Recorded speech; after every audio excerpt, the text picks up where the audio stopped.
Tetris, that classic Russian puzzle game. Nice and simple.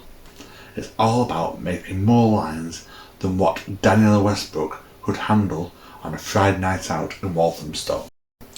Most people think Tetris shot to fame on the back of the 1989 release of Nintendo's Game Boy.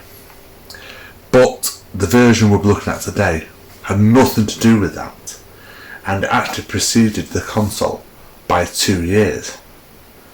I'm talking about the Commodore 64 port.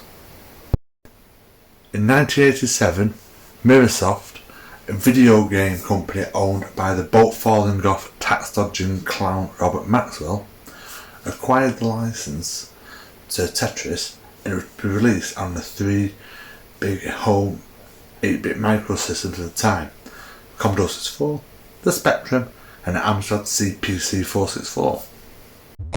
So how is the Commodore 64 version? Well, straight away you can see it has this bizarre front end screen. It looks more like an advertisement for domestic abuse and breakdown in relationships than a puzzle game. This image doesn't really convey a puzzle game, does it?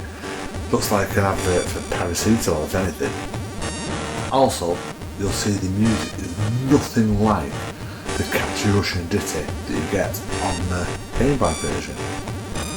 Not to say that this SID tune is bad, far from it. This SID tune weighs in at around 12 minutes, making it one of the longest SIDs ever composed. And at least the music's quite fitting. Visually, the Commodore 64 port of Tetris is easy on the eye. It does not do more than what it needs to.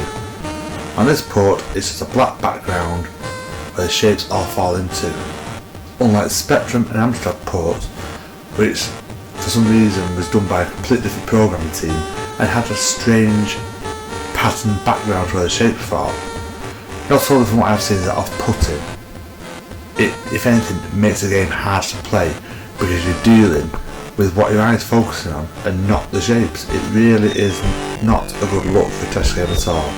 So it's nice to see that the developers of the C64 port go back to basics, keep it nice and clean looking. So, the $1 million question is, how does the Commodore 64 version play with it being an official port? And it plays well, it plays very, very well, but just not as good as the classic Game Boy port. Because in the Game Boy port, you could lower a piece in place to get it just right for dropping it in. But on this version, dropping down on the joystick means it drops your piece into place and you can't lower it down.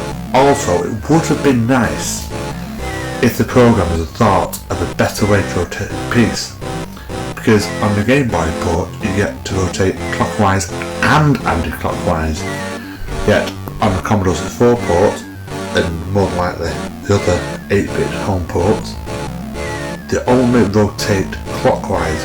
Would it not have been better to hold the fire button in place and tap left and right on joystick for clockwise and anti-clockwise rotation? The fact you can only rotate one way is a bit of a bugbear and a bit of an irritation, but if you can see beyond that, then you have a perfectly good version of Tetris, which is better than the Amstrad Spectrum versions, and it's just a fun game to play, and it does have that one more gold quality about it. So if you're a Commodore 64 collector and you're thinking about getting Tetris, well, jump in, because you cannot go far wrong with this port. Even Zap thought it was a cracking game, giving it a rating of 94% in issue 33 and giving it a coveted Sizzler award. I was 12 years old at the time when I bought my copy of Tetris. I was out shopping with mum at the time. It was on a Master budget label. Played it a couple of times, didn't know what to think of it. But as I got older, I've learnt to appreciate the C64 port of this game.